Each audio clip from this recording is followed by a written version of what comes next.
Alright guys, bit of a Sunday update. Trying not to run anybody over.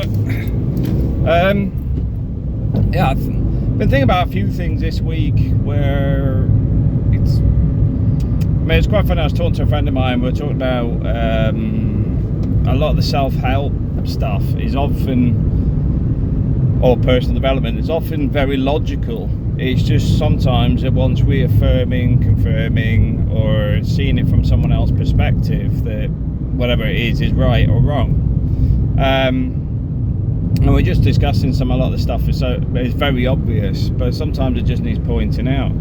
Because a bit like with the Simon Sinek of when you're talking about the why, basically why you're doing anything. It's a very obvious question. Why do you go to work? Why do you do this? Why do you do that? Because the logical sense of it is you often get tied up in just going to work, just paying the bills, just doing whatever. Not what's your driving force to get you there. There may be a case of it's better off to actually recognise that there is driving forces there, or there is a goal in there that's maybe under the surface. I mean, for me, if you asked me what my goal was, it was to get the house, and you're probably well aware that's what my main goal was. That was my why. I've got the house, which is sort of throwing things into turmoil a little bit for me, because I've got to restructure my thoughts and everything else around where I'm going from here. So I want another 4 properties. I want to get to a point that I'm in Spain full time. I want to start developing some business ideas. And the fact is, I mean, the last probably 2-3 weeks now, I've just been thinking about a few of the ideas, and I think I've got 2 of them that I can actually logically start on a small scale and just see how it goes. I'm not going to discuss it too much at the minute. It's still early days. I've still got to look at some of the legalities around one of them. The other one's pretty straightforward. But the point is, what my why is now becoming the other 4 houses. Now, getting 4 houses sounds like probably a little bit extreme to try and push that far, but what you can do is you can use, once you get your first house, that starts to pay for itself. So you're sort of driving for the deposits, and if I'm still working and got the deposits and the first one, and then get the deposit for the second and the third, I can get them paying for themselves by renting them out, but at the same time stack some money on their mortgages as well to get the monthly cost down, which means it gets easier to get the next one. But I'm not going to get into that too much detail because it's still a bit far off. This gets to the other bit of starting with smaller stepping stones that move to the bigger goals. So like today, I'm actually going to go and look for a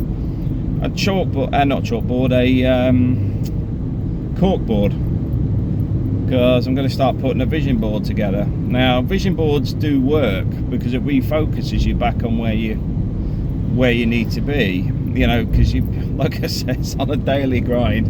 You may forget why you're doing stuff, but with a vision board, it's in front of you going, do this, do that. And I do it a lot with whiteboards, but I'm going to try a vision board because I haven't used one before. Because there's some bigger goals out there, like the car I want. Now, the car can only come after the houses. That's something I've decided. Reward after the risk.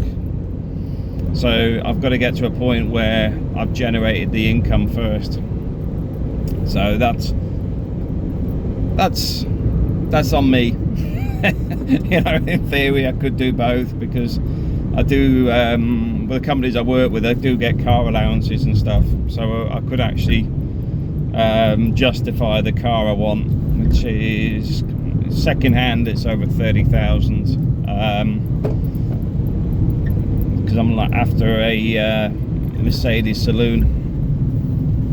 But because I could sort of justify it to myself. If I kept the car for 10 years, that's 3,000 a year, blah blah blah. But I'm not going to. I'm literally going to go, you got to work harder and smarter. What's this car doing? It's just looking around, doesn't know where it's going, just indicating it, just slowly driving down the road.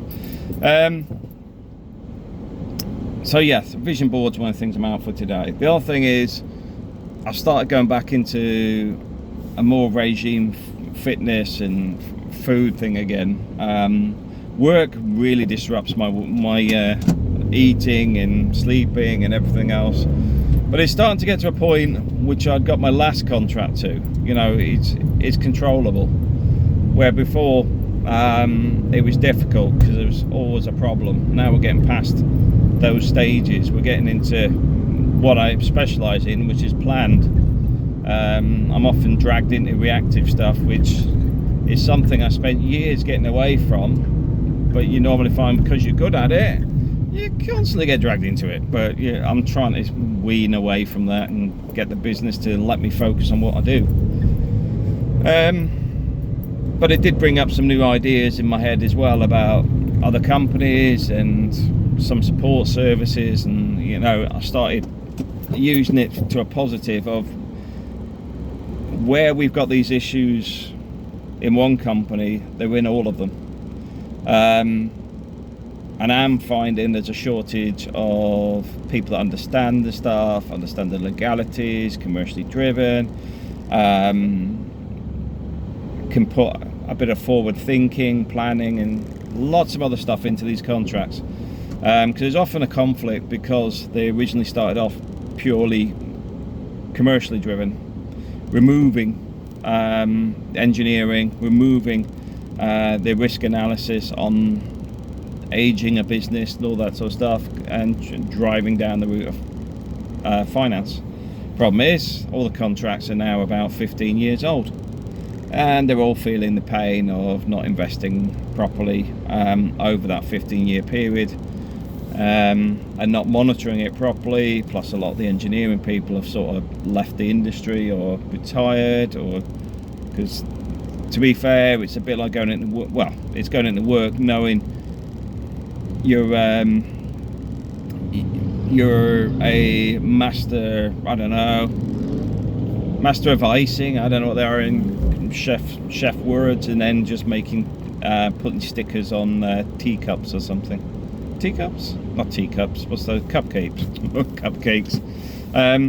It's, you know, you just feel like nobody's listening, nothing's, you know, no matter how you're telling them to fix it, and then you're actually putting it forward, and then it gets ignored over and over again. Then they move from one crisis to the next because they never listen to the first bit of information.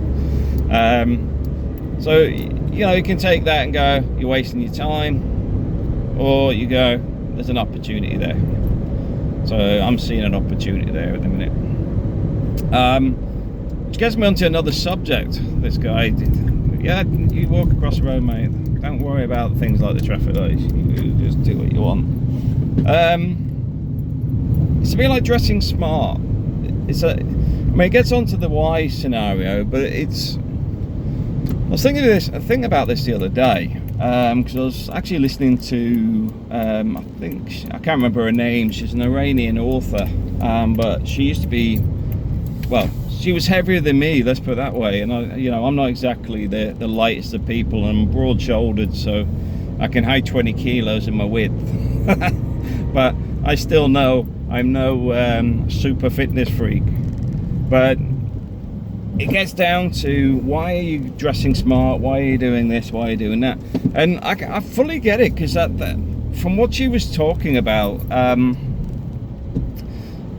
it's often about for other people and not for yourself. You should be doing it for yourself. A lot of confidence comes from actually being able to look after yourself, and a lot of the negative stuff comes from not looking after yourself. So for example, people that are too fat to go to the gym, go to the bloody gym. You need the gym more than those people that stand there with the cameras going, look at me, I've been on the running machine, which I've seen a lot of at the last gym I was at. but you're doing it for yourself. And if it's a woman, put on makeup, doesn't matter how big you are. If you know, if you're always wearing tracksuit bottoms or stuff like that, make a bit of effort. And I've got to admit, I slide into it sometimes because you know, in the Philippines it's always hot. I got into a routine of wearing just shorts and basketball t-shirts, and then one day I'm looking in the mirror and I thought, this isn't me. So threw all my clothes out and went and bought new ones that are a bit smarter. The point being is, it's very easy to slide into it. It's very much harder to get back out of it, and you don't see it sometimes. But part of dressing up actually gives you a positive feeling about yourself, a positive look in the mirror, a positive positive vibe. You know, if you feel you look good, you're more confident. Let's be honest. And a lot of this stuff that we got today is not designed for anybody to be confident. Let's be honest. It's about selling. Selling's why it's done that way. It wants you to buy more. It wants you to buy this. It wants you to buy that. You know, what was popular last week isn't popular this week. I was talking to, I think it was Neil yesterday, Friday. We were talking about mobile phones, getting the latest iPhone, and it says, oh, it'll be out of date within a year. I says, it'll be out of date within 3 months. Because the next, they go from Samsung to, I hate it when cars have loud music open and the windows open. They assume everybody wants to hear the same music. I lost my train of thought there. So they move from Samsung to iPhone to whatever. The point being is, it's consumer marketing. My phone, I think my last one was lasted 4 years. Why did I replace it? Because I lost it. And well, no, I didn't. I kept my old phone and I bought this one for the camera. This is the P30. Now, the reason I got this one was for the night shots. I actually got it because of its camera ability, but then America and China fell out, so all the Android apps don't work on it. Made it pretty useless beyond being a camera. So hence I bought the new phone now, because there's so many things it was becoming difficult to not use an Android phone for like underground tickets for the railways, to Google Maps when I'm walking, to, you know, there's several things that were getting impacted. Also the company hotel apps and stuff only work on the Android. So I was forced down the route of getting a phone. But if the other one had Android, I would still only be using that phone. So that's one thing. So don't get buy into why somebody's telling you to do it. You need to realize why you want to do it. Like I say, dressing up is about being comfortable, confident, and about you. To hell with everybody else. None of their business. You know, you look after you first. All the other stuff around you, you'll get to a point in life when you realize it doesn't matter. You know, I mean, the other day somebody commented, oh, I look like Terry Tibbs didn't age well on one of my videos. Oh, I'm supposed to be offended on that? Nah, I couldn't care less. Because the whole point is, you're always going to have some idiot out there. You're always going to have somebody who thinks, I've got to have something to say, because they think it's clever, smart, whatever. When actually the best response a lot of the time is actually to say nothing. I mean, it's very rare I comment on people's stuff, even if I find it fairly negative these days. Because quite simply, it's irrelevant. You know, if somebody's positive and says, Matt, I found that useful or whatever, yeah, I'll quite happily comment. But putting a factory floor comment, can't be bothered. Can't be bothered. I don't, you know, I didn't want a reaction, so why post it? That's the point. Why post it then? But yeah, let's keep it all positive. But that gets into another thing, is just recognize that not everything in life goes your way, but everything's about how you deal with every situation. You'll always get people online that have a negative perspective, because a lot of it is they don't see the person in person. I'll quite happily say things to people's faces as I would online, but like I said, even online I keep it to try and just keep it positive, because there's often not a benefit, because let's face it, people say things either for a reaction or it's from their perspective. Either way, if it's from a reaction, I try and avoid it, and if it's from their perspective, it's to try and understand their perspective. I mean, I keep seeing a guy, an American US veteran, Paul something, for the Ukrainian war.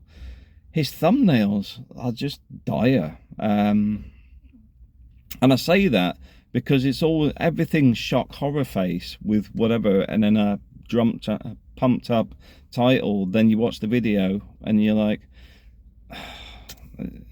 so I stick to Denis Davros, who's a Ukrainian pilot, who sometimes he's a little bit political, but at the same time, nearly all his video stuff, I would say, is probably I don't know, okay, it's got a Ukrainian bias, but from that perspective you're getting more information, because he's got probably more internal connections there, being in Ukraine, than you probably get elsewhere. But anyway, that wasn't what the point of the subject was. But yeah, I mean, this week it's bank holiday weekend, so yesterday I spent the day resetting my dietary stuff. So I use I'm having a lot of granola and yogurt, and I'm sort of complementing that now with a bit of what's it, something chef. They do smoothies online, and basically it's just fruit in a bag that you break open. I pour in some coconut water, mix it together, and hey ho, it's a smoothie. So I have those once or twice a day with granola, or in the morning I'm starting to move my diet around as well, so I'll eat more in the morning and less at night. So trying to go more continental on my eating habits as well, so I don't eat I'll try and avoid eating meat at night, but like in the morning I can have like like today I had a couple of frikadellen. So a frikadellen, then a smoothie for lunch, then maybe granola for dinner tonight. A lot of the changes you do should actually be small, so that you don't go from one extreme to the other, because you often bounce back in a very negative way if you're doing that way. But this also ties in with like taking more effort on yourself, you know, because you feel more confident, your eating habits improve as well. So it's all psychological all the time. So that was yesterday. Sorted my diet and stuff out, started my exercise regimes again, put my whiteboard together for this year, and today I'm going to go and get the vision board. Well, hopefully I got one. I'm going into a shop called B&M, which is like a low-cost household type place. Just see what they've got. Hopefully they've got one. But today it's nearly lunchtime, so do a bit of shopping. Going to walk around in the town as well for probably 2 hours, get some exercise, get my steps in, and take yourself out of the work mode by actually just doing other stuff. Because I can't go home to Spain this weekend, so let's do stuff that doesn't involve work. I've also done my reading this week, so I've done 2 books this week, which is, I'm back on target for 1 a week, because I did the 2 Simon Sinek books. I've got another 4 that are ready to go. But like I said, the Simon Sinek ones are interesting because even, you know, you go, this was the conversation was having the other day with a friend. He says, although they're all obvious, a lot of it's reinforcement, positive reinforcement. So it's worth, you know, if you haven't read them or got the audiobooks, worth a listen. Because I've got to admit, my biggest problem I have is, this is a conversation I had with somebody else who's about to move to Spain. I was explaining that once you move overseas, it's very hard to come back to this routine, because when I was out in the Philippines, my motivation when I come back to the UK, 3-month, 4-month contract and get out, go home. That was the motivation. At the moment, I've lost that. Although I can go back to Spain every 2 weeks now, getting into a bit of a routine, the motivation is the houses, but at the same time having such a big thing to focus on also means that the goal is further away, which can be a big demotivator. That's why the stepping stones are important. So like the savings account now, this week the savings account hit 5k. I know it doesn't sound a lot, but it was at 0 3 months ago. We're now at 5k, at 10k from a just a simple what do you call it, one of these funds. I hate abbreviations. So much gets leaked into the UK from America on the abbreviations. One of these non-taxable savings accounts, but basically once it hits 10,000, it basically doubles in the interest. Now don't get me wrong, I don't expect it will stay in there. I expect I'll be doing more with the money, but at the moment, until I hit 10,000, the goal is to get to 10,000, first goal. Now that's separate to my Spanish money, because I keep savings there for emergencies and stuff in Spain as well. But this is, we're getting back into the investment phase. We've got our savings, we've got the bank account in Spain, we've got the emergency fund in Spain. We're now building up a cash flow so we can actually start doing something to generate more cash. That's why I'm sort of pretty upbeat, because it's now starting to move. And once I hit that certain point where you just go bang, I'm gonna work for it, I find that I become more motivated in finding ways to make more money. Reminds me of a friend of ours that because he was out in the Philippines for a long time. He was there before me, and he moved to the UK, and then it didn't pay enough for him to work and his wife, because the government will give you money to stay at home. So he was the stay-at-home dad type thing. But like he says, they make it very difficult for you to actually create new businesses and stuff, because they may cut off your money if they catch you trying to develop something. So he says, look, I've got these ideas and I can't do them with them. You know, this country actually stops people being an entrepreneur. In the Philippines, you don't make money, you don't eat. There's your motivation. UK is like, you don't work, it's all right, we'll pay you to stay at home. I've got to admit, it's not something I could do. I struggle. It's like I said, today I'm out and about. Yesterday, out and about.